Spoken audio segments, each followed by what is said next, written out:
അതിലിപ്പോൾ കേരളമാകെ ഇടതുപക്ഷ ജനാധിപത്യ മുന്നണി ഗവൺമെൻറ് നടപ്പിലാക്കിയിട്ടുള്ള വികസന പ്രവർത്തനങ്ങളുടെയും ക്ഷേമ പ്രവർത്തനങ്ങളുടെയും എല്ലാം പശ്ചാത്തലത്തിൽ പൊതുവിൽ ഇടതുപക്ഷത്തിന് വിജയം നേടാൻ വേണ്ടി കഴിയുമെന്നുള്ളൊരു ധാരണയാണ് ഉണ്ടായിരുന്നത്.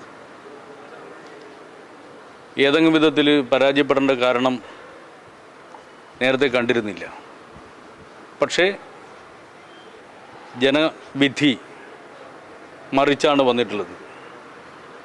തുടർച്ചയായ 2 ടേമായി അധികാരത്തിലിരിക്കുന്ന ഗവൺമെൻറ് തുടരേണ്ടതില്ല എന്ന നിലയിലാണ് ജനം വിധി എഴുതിയത് എന്ന് വേണം കാണാൻ. തീർച്ചയായും ജനവിധി പൂർണ്ണമായി മാനിക്കുകയാണ്. കേരളത്തിലാകെ ഉണ്ടായിട്ടുള്ള ജനവിധിയുടെ പ്രതിഫലനം കണ്ണൂർ ജില്ലയിലും ഉണ്ടായിട്ടുണ്ട്. എന്നാൽ കണ്ണൂർ ജില്ലയിൽ ചില പ്രത്യേക പ്രശ്നങ്ങളും ഉണ്ടായിട്ടുണ്ട്. അപ്പോൾ തീർച്ചയായിട്ടും ജനവിധി മാനിച്ചുകൊണ്ട് ജയപരാജയത്തിനടിയായിട്ടുള്ള കാരണങ്ങൾ, പരാജയ കാരണങ്ങളെ സംബന്ധിച്ച് വിശദമായിട്ടുള്ള വിശകലനം നടത്തിക്കൊണ്ട് പരിശോധിച്ചുകൊണ്ട് തിരുത്തേണ്ട കാര്യങ്ങൾ തിരുത്തുകയും പാർട്ടിയെ കൂടുതൽ കരുത്തോടെ മുന്നോട്ടേക്ക് നയിക്കുകയും ചെയ്യും. ഇതിൽ പാർട്ടിയെ സംബന്ധിച്ചിടത്തോളം ജനകീയ പ്രശ്നങ്ങളിൽ തുടർന്നും ഇടപെട്ടുകൊണ്ട് തന്നെ പാർട്ടി കൂടുതൽ കരുത്തോട് കൂടി മുന്നോട്ടേക്ക് പോകും. ഉണ്ടായിട്ടുള്ള പ്രശ്നങ്ങൾ സൂക്ഷ്മതലത്തിൽ പരിശോധിക്കേണ്ടതുണ്ട്. സൂക്ഷ്മമായ പരിശോധന നടത്തി എവിടെയൊക്കെയാണ് പ്രതീക്ഷ വോട്ട് ലഭിക്കാതെ പോയിട്ടുള്ളത്, അങ്ങനെ സംഭവിച്ചതിൻ്റെ കാരണമെന്താണ്, അതെല്ലാം സൂക്ഷ്മമായ വിലയിരുത്തൽ നടത്തി ജനവിധിയെ പൂർണ്ണമായി മാനിച്ചുകൊണ്ട് തുടർന്ന് മുന്നോട്ടേക്ക് പോകണമെന്ന് തന്നെയാണ് കണ്ണൂർ ജില്ലയിലെ പാർട്ടി കാണുന്നത്.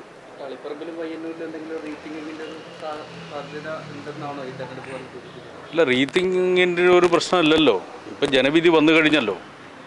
ആ ജനവിധി, ജനങ്ങളൊരു കാര്യം തീരുമാനിച്ചു കഴിഞ്ഞിട്ടുണ്ട്. ആ തീരുമാനത്തെ പൂർണ്ണമായും മാനിക്കുകയാണ്. അത് മാനിച്ചുകൊണ്ട് പാർട്ടി എന്നുള്ള നിലയിൽ ഞങ്ങൾ തിരുത്താനുള്ള കാര്യങ്ങൾ എന്തെങ്കിലും ഉണ്ടോ, തിരുത്താനുള്ള കാര്യങ്ങൾ ഉണ്ടോ എന്നത് പരിശോധിച്ച് തിരുത്തേണ്ടി വരും.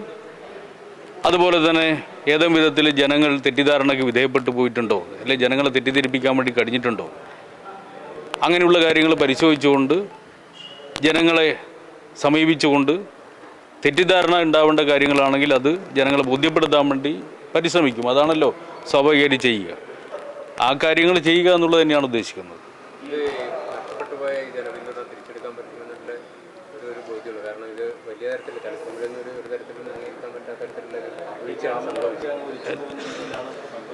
അല്ല, അത് ശരിയാണെന്ന് എനിക്ക് തോന്നുന്നില്ല. അതിൽ ചില ഇടങ്ങളിൽ നിഷേധ വോട്ട് വന്നിട്ടുണ്ട് എന്നുള്ളത് വളരെ ശരിയാണ്. ആ നിഷേധ വോട്ടിൻ്റെ കാരണങ്ങളെ സംബന്ധിച്ചുള്ള വിശദമായ പരിശോധന പാർട്ടി നടത്തും. ഞങ്ങളുടെ പാർട്ടി ജനങ്ങളിൽ നിന്ന് പഠിക്കുകയും ജനങ്ങളുടെ ഇടയിൽ പ്രവർത്തിക്കുകയും ജനങ്ങളെ കാര്യങ്ങൾ പറഞ്ഞ് ബോധ്യപ്പെടുത്താൻ വേണ്ടി ശ്രമിക്കുകയും ചെയ്യുന്ന പാർട്ടിയാണ്. അപ്പോൾ ആ നിലയിൽ തന്നെ പാർട്ടി മുന്നോട്ടേക്ക് പോകും. ഇതിനു മുമ്പും പല രീതിയിലുള്ള തിരിച്ചടികൾ ഉണ്ടായിട്ടുണ്ട്. പാർലമെൻറ്റ് തെരഞ്ഞെടുപ്പ് ഘട്ടത്തിൽ വലിയ തിരിച്ചടി ഉണ്ടായിട്ടുണ്ട്. ആ തിരിച്ചടിയെ മറികടക്കാൻ വേണ്ടി പാർട്ടിക്ക് കഴിഞ്ഞിട്ടുണ്ട്. അപ്പോൾ ഈ തിരിച്ചടിയെ, അതിൻ്റെ കാര്യകാരണങ്ങളെ സംബന്ധിച്ച് വളരെ വിശദമായിട്ടുള്ള പരിശോധന നടത്തിക്കൊണ്ട് തിരുത്തേണ്ട കാര്യങ്ങൾ തിരുത്തി ജനവിധിയെ മാനിച്ചുകൊണ്ട് പാർട്ടി മുന്നോട്ടേക്ക് പോകും. ഒരു ഭരണവിരുദ്ധ വികാരം ഉണ്ടായി എന്നാണ്. UDF-ന് 100-ലധികം സീറ്റാണ് വന്നത്. അപ്പോൾ സ്വാഭാവികമായ ഒരു ഭരണവിരുദ്ധ വികാരമല്ലേ അത്? അല്ല, അതിൽ ഏത് ഘടകങ്ങളാണ് വർക്ക് ചെയ്തതെന്നുള്ളത് സൂക്ഷ്മമായിട്ടുള്ള ബൂത്ത് വരെയുള്ള പരിശോധനയിലൂടെ മാത്രമേ മനസ്സിലാവുള്ളൂ. സാധാരണ നിലയിൽ ഞാൻ നേരത്തെ തന്നെ പറഞ്ഞു, കേരളത്തിൽ സമാനതകളില്ലാത്ത വികസന പ്രവർത്തനങ്ങൾ നടന്നു, ക്ഷേമ പ്രവർത്തനങ്ങൾ നടന്നു, അഴിമതിരഹിത ഭരണം 10 വർഷക്കാലം കാഴ്ചവെക്കാൻ വേണ്ടി കഴിഞ്ഞു. വർഗീയ കലാപങ്ങളില്ലാത്ത കേരളത്തെ ഈ നാടിന് മുമ്പിൽ അവതരിപ്പിക്കാൻ വേണ്ടി കഴിഞ്ഞു. അങ്ങനെ ഒരു സംഭവം കേരളത്തിലുണ്ടായിരുന്നില്ല. വർഗീയ കലാപത്തിൻ്റെ സംഭവം ഉണ്ടായിരുന്നില്ല. അങ്ങനെയൊക്കെ ഉള്ളത് യാഥാർത്ഥ്യമാണ്. അപ്പോൾ ആ ഒരു സാഹചര്യത്തിൽ അതൊക്കെ ഭരണത്തിൻ്റെ ഫലമായിട്ടുണ്ടായിട്ടുള്ള നേട്ടങ്ങളാണ്. അപ്പോൾ അതിൻ്റെ ഒരു സാഹചര്യത്തിൽ ഏതെങ്കിലും വിധത്തിലുള്ള ഒരു ഭരണവിരുദ്ധ വികാരമെന്ന് പറയുന്ന സംഗതി ഉണ്ടാവേണ്ട കാര്യമില്ല. പക്ഷേ ഇടതുപക്ഷം പരാജയപ്പെട്ടിരിക്കുകയാണ്. അപ്രതീക്ഷിതമായ വിധത്തിൽ വലിയ പരാജയം ഇടതുപക്ഷം നേരിടേണ്ടി വരുന്ന ഒരു സ്ഥിതി ഉണ്ടായിട്ടുണ്ട്. അപ്പോൾ അതിൻ്റെ വിശദമായിട്ടുള്ള കാര്യങ്ങൾ സൂക്ഷ്മതലത്തിൽ പരിശോധിച്ചുകൊണ്ട് ആവശ്യമായിട്ടുള്ള തീരുമാനങ്ങൾ എടുക്കുകയാണ് ചെയ്യുക. ഒരേ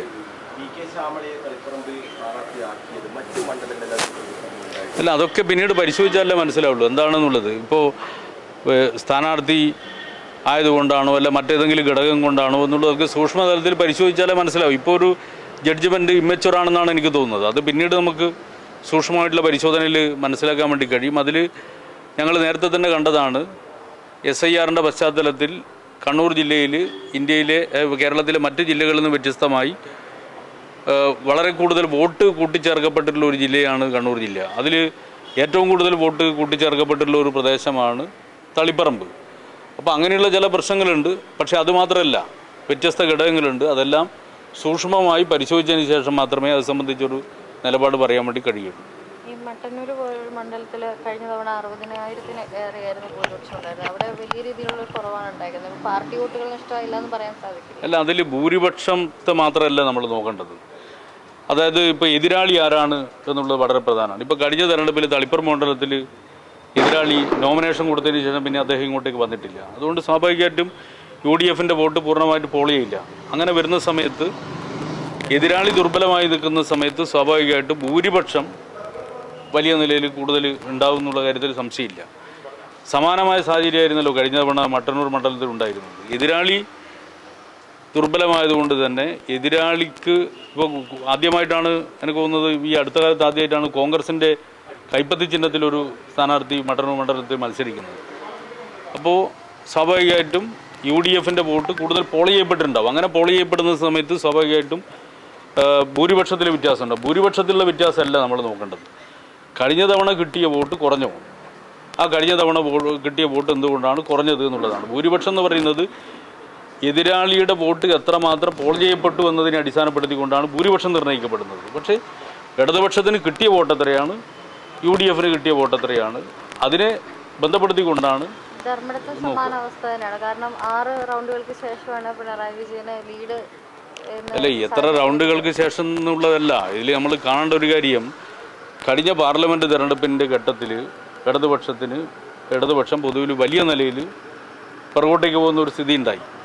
തദ്ദേശ തിരഞ്ഞെടുപ്പാകുമ്പോൾ തിരികെ വന്നു. പക്ഷേ തിരികെ വരുന്ന സമയത്തും ഞങ്ങൾ മണ്ഡലാടിസ്ഥാനത്തിൽ വിശകലനം ചെയ്യുന്ന സമയത്ത് വളരെ വലിയ ലീഡൊന്നും ഉണ്ടായിരുന്നില്ല. അപ്പോൾ ഏതാണ്ട് അവിടെ നിൽക്കുകയാണ്. അതുകൊണ്ട് കഴിഞ്ഞ ഘട്ടത്തിൽ ഒരുപാട് അനുകൂല ഘടകങ്ങളുണ്ടായിരുന്നു. ആ അനുകൂല ഘടകങ്ങൾ ഈ ഘട്ടത്തിൽ അത്രത്തോളം ഇല്ല. കഴിഞ്ഞ സന്ദർഭത്തിൽ 100-100ഓളം സീറ്റ് കിട്ടുമെന്ന് ഞങ്ങൾ തന്നെ പ്രതീക്ഷിച്ചിരുന്ന ഒരു ഘട്ടമായിരുന്നല്ലോ. ഈ ഘട്ടത്തിൽ അത്രയും സീറ്റ് കിട്ടുമെന്ന് ഞങ്ങൾ പോലും പ്രതീക്ഷിക്കുന്നില്ല. അപ്പോൾ രാഷ്ട്രീയ സാഹചര്യം മാറിയിട്ടുണ്ട്. അതിന് വ്യത്യസ്തമായിട്ടുള്ള കാരണങ്ങൾ വേറെയുണ്ട്. അപ്പോൾ അതെല്ലാം എല്ലാ മണ്ഡലങ്ങളിലും പ്രതിഫലിക്കും. അത് ഭൂരിപക്ഷത്തിൻ്റെ പ്രശ്നം മാത്രമല്ല. ഈ തളിപ്പറമ്പിലും പയ്യന്നൂരിലും പാർട്ടി വിട്ട ആളുകളാണ് മത്സരിച്ച് ഇപ്പോൾ വിജയിച്ചിരിക്കുന്നത്. പ്രത്യേകിച്ച് പാർട്ടി വോട്ടുകളും അങ്ങോട്ട് പോയിട്ടുണ്ട് എന്ന് തന്നെയാണ് മനസ്സിലാക്കുന്നത്. കാരണം പാർട്ടി കോട്ടകളായിട്ടുള്ള പയ്യന്നൂരും തളിപ്പറമ്പിലുമാണ് ഇത്തരത്തിലുള്ള ഒരു വിജയം അവർക്ക് സ്വന്തമാക്കാൻ പറ്റിയിട്ടുള്ളത്. അപ്പോൾ അവരെ പിന്തുണയ്ക്കുന്ന ഒരു സാഹചര്യമാണ് ആളുകളെ സംബന്ധിച്ചിടത്തോളം ഉള്ളത്. അവരുടെ ആശയങ്ങളെ പിന്തുണയ്ക്കുന്നത്. അതിനെ എങ്ങനെയായിരിക്കും? അത് ഞാൻ പറഞ്ഞല്ലോ, സൂക്ഷ്മതലത്തിൽ പരിശോധിക്കേണ്ടതായിട്ടുണ്ട്. 2 പ്രശ്നങ്ങളുണ്ട്. ഇപ്പോൾ ജനങ്ങൾ ഇതിൻ്റെ അകത്ത് ഇപ്പോൾ പാർട്ടിയെ കൂടെ നിൽക്കുന്ന ആളുകൾ വ്യത്യസ്തമായിട്ടുള്ളൊരു നിലപാട് സ്വീകരിച്ചിട്ടുണ്ടെങ്കിൽ സൂക്ഷ്മമായ പരിശോധനയിൽ മനസ്സിലാവുള്ളൂ. അങ്ങനെയുണ്ടെങ്കിൽ എന്തുകൊണ്ടാണ് അത് സംഭവിച്ചത്, അത് പാർട്ടി എന്തെങ്കിലും തിരുത്തേണ്ടതായിട്ടുണ്ടോ പരിശോധിച്ച് പാർട്ടി തിരുത്തേണ്ട കാര്യങ്ങൾ പാർട്ടി തിരുത്തും. എന്നാൽ അതേ സമയത്ത് എതിരാളികൾ വലിയ നിലയിൽ തെറ്റിദ്ധാരണ ഉണ്ടാക്കുന്ന വിധത്തിലുള്ള പ്രചരണം പല രീതിയിലും നടത്തിയിട്ടുണ്ടാവും. അപ്പോൾ അങ്ങനെ തെറ്റിദ്ധാരണ ഉണ്ടാക്കുന്ന വിധത്തിലുള്ള പ്രചരണമാണോ, ആ തെറ്റിദ്ധാരണയ്ക്ക് വിധേയപ്പെട്ടു വൈകാരികമായിട്ടുള്ള നിലപാട് എവിടെയെങ്കിലും സ്വീകരിക്കപ്പെട്ടിട്ടുണ്ടോ ഉണ്ടെങ്കിൽ ആ കാര്യങ്ങൾ പറഞ്ഞ് ജനങ്ങളെ ബോധ്യപ്പെടുത്താൻ വേണ്ടി ഞങ്ങൾ ശ്രമിക്കും. അപ്പോൾ 2 രീതിയിലാണ് അതിനെ സമീപിക്കുക. ഇതിന്റെ ഈ സുനാമിക്കിലെ അഴീക്കോട് വിജയം അതെങ്ങനെയാണ് കാണുന്നത്? അത് അവിടെ എന്താണ് സംഭവിച്ചത്? ഈ കാര്യങ്ങളൊന്നും എന്തുകൊണ്ട് അഴീക്കോട് പ്രകടമായില്ല? അല്ല, അഴീക്കോട് പോലെ തന്നെ എല്ലാ മണ്ഡലങ്ങളിലും സംഭവിക്കുമെന്നാണല്ലോ നമ്മളെല്ലാം സ്വാഭാവികമായിട്ടും പ്രതീക്ഷിക്കുന്നത്. അതുകൊണ്ട് ഓരോ മണ്ഡലങ്ങളിലും സൂക്ഷ്മമായിട്ടുള്ള വിശകലനം നടത്തി കഴിഞ്ഞാൽ മാത്രമേ അത് മനസ്സിലാവുള്ളൂ. അഴീക്കോട് മണ്ഡലത്തിൽ ഞങ്ങൾ ജയിക്കുന്നതാണ് ജയിക്കുമെന്ന് കണക്കാക്കിയതുപോലെ തന്നെ ജയിച്ചു.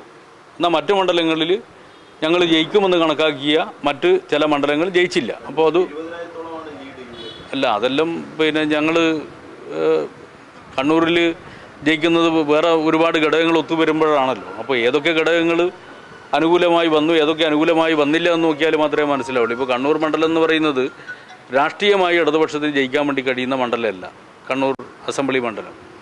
മറ്റു പല ഘടകങ്ങളും ഒന്നിച്ച് വരുമ്പോഴാണ് കണ്ണൂർ അസംബ്ലി മണ്ഡലത്തിൽ ജയിക്കുന്നത്. അത് ഞങ്ങൾ നേരത്തെ കണ്ടതാണ്.